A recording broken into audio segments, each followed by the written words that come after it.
Just as I reached for the knife to cut the cake, David's expression shifted. Suddenly, he grabbed the entire cake and smashed it over my head. Everything went silent. Frosting and crumbs slid down my face as I stood there stunned. Why would he do this? What's really happening?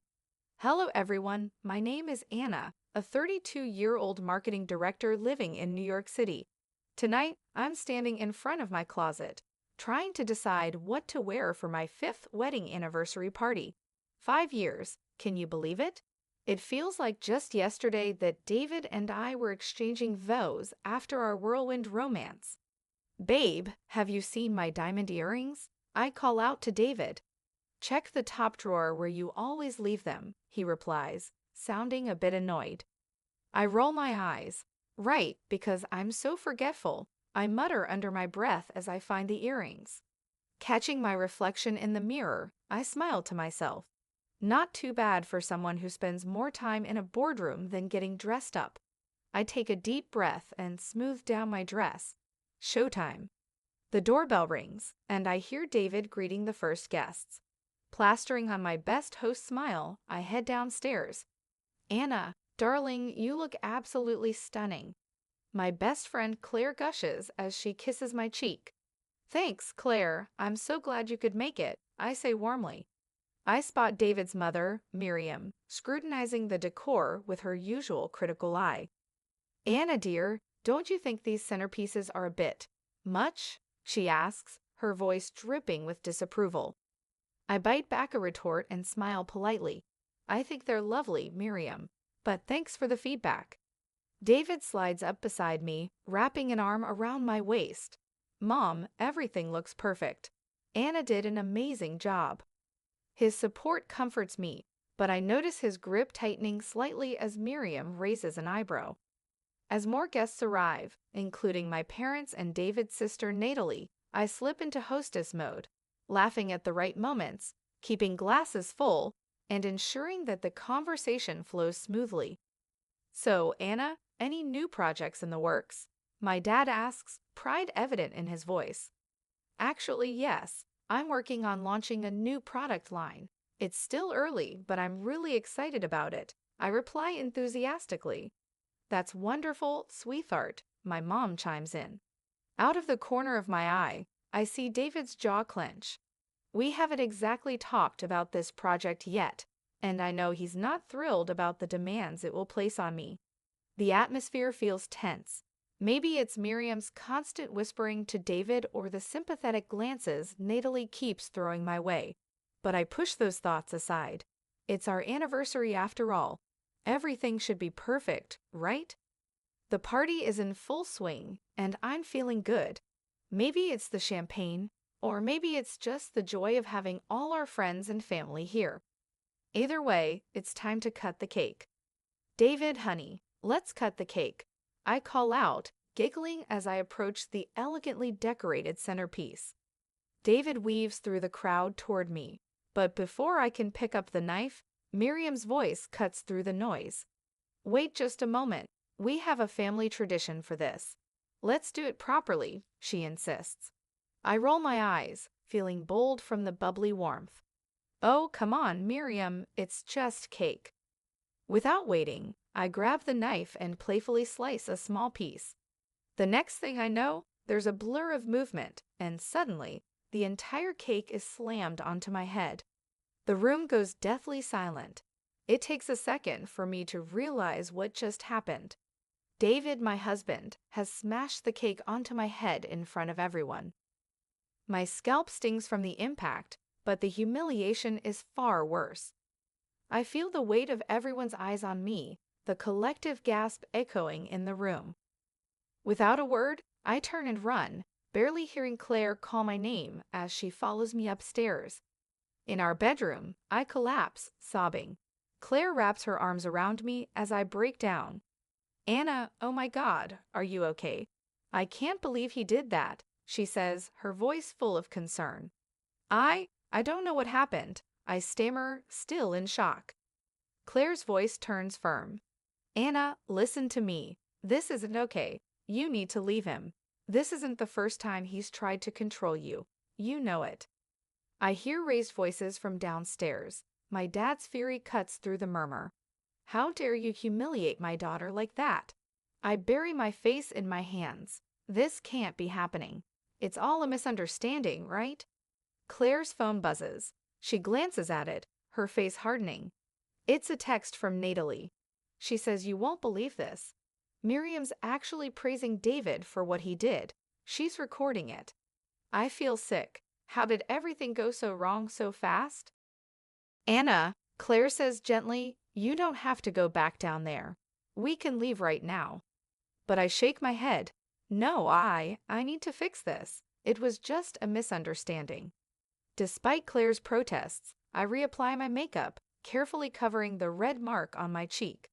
I force a smile, though it feels like it's cracking at the edges, and head back downstairs.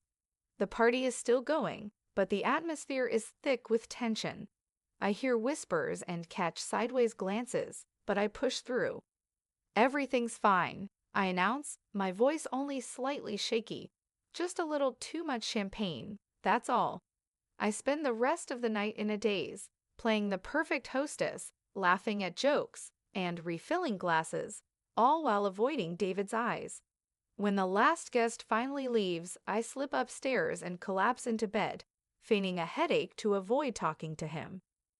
Now I'm lying here, wide awake, replaying not just tonight, but the past few years, the times David would joke at my expense in front of others, how he always seemed to know where I was and who I was with, and how Miriam was always there, hovering, criticizing, pushing. I roll over, burying my face in the pillow. It was just a mistake, right? He didn't mean it. He loves me, doesn't he? Weeks have passed since the party, and I've thrown myself into work, trying to bury the memory of that night. I've been avoiding calls from Claire and my parents, making excuses about being too busy with my new project. It's easier than facing the truth. "Anna, we need to go over these reports," says Jake, the new senior manager, as he walks into my office. I look up, startled. "Oh, right. Sorry, I was lost in thought." Jake smiles, his expression warm and genuine. "No worries. How about we grab some coffee and go through them?" As we work, I find myself relaxing. Jake actually listens to my ideas and values my input. It's refreshing to be around someone who respects me. Then my phone buzzes again. "Claire." I silence it quickly. "Everything okay?" Jake asks, concern in his eyes. I force a smile. "Yeah, just some personal stuff." Later that day, I finally cave and call Claire back. "Anna, thank God," she says as soon as she answers. "We need to talk. Can you meet me? There's something I need to show you." There's something in her voice that makes me agree. An hour later, I'm sitting across from Claire and Natalie in a quiet cafe, my stomach in knots. "Anna, we found some things," Claire starts, her voice soft. "Natalie, show her." Natalie slides a folder across the table toward me. "I'm so sorry, Anna, but you need to see this." My hands tremble as I open the folder, financial records, emails, photos.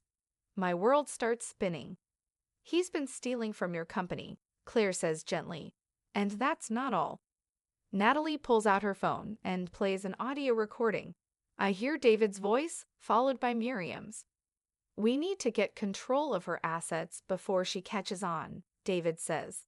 "Once the divorce is finalized." I feel like I'm going to be sick. Divorce? But Natalie's face is full of sympathy, and I know there's more. "He's been having an affair," she says quietly, "with his assistant." The cafe suddenly feels too small, the walls closing in. I stumble out onto the street, Claire and Natalie right behind me. "Anna, breathe," Claire says, grabbing my shoulders. "I know it's a lot, but we're here for you." As the shock begins to wear off, anger rises in its place. "How long have you known?"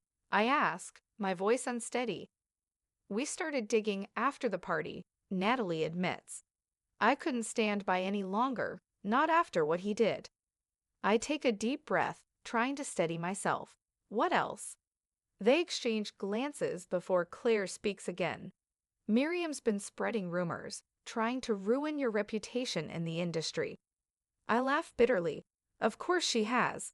Natalie hesitates, her voice soft. There's something else, Anna. David, he's planning to file for divorce. He wants control of everything you've built.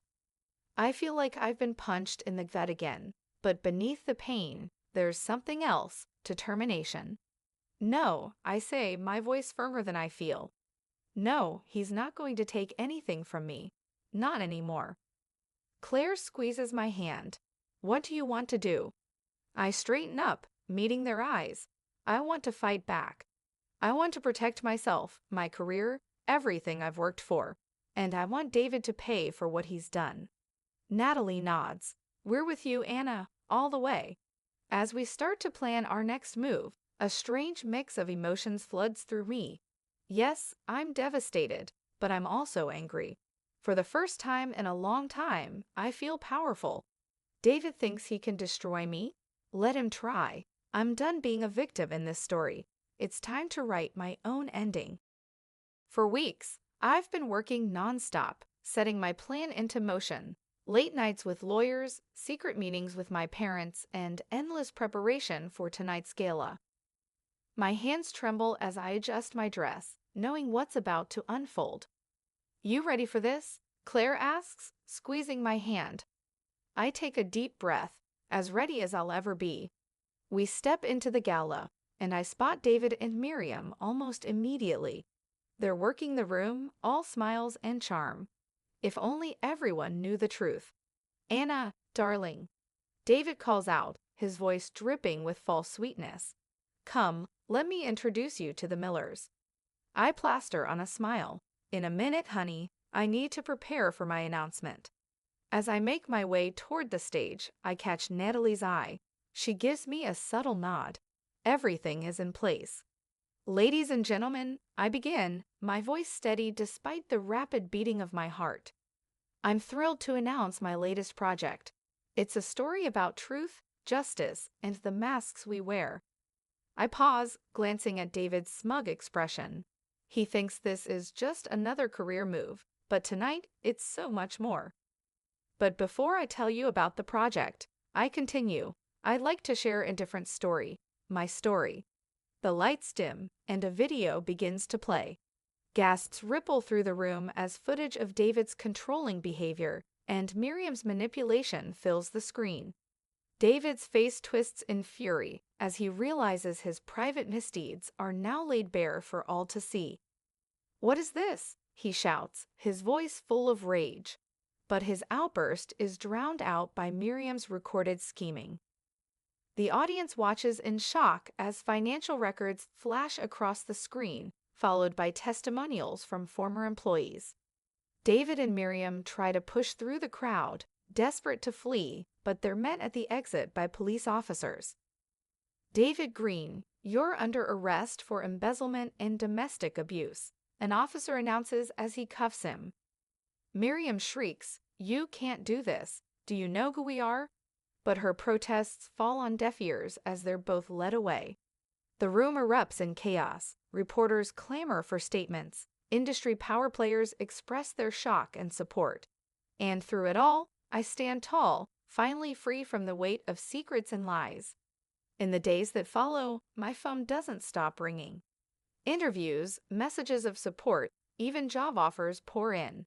But what I cherish most are the quiet moments with Claire,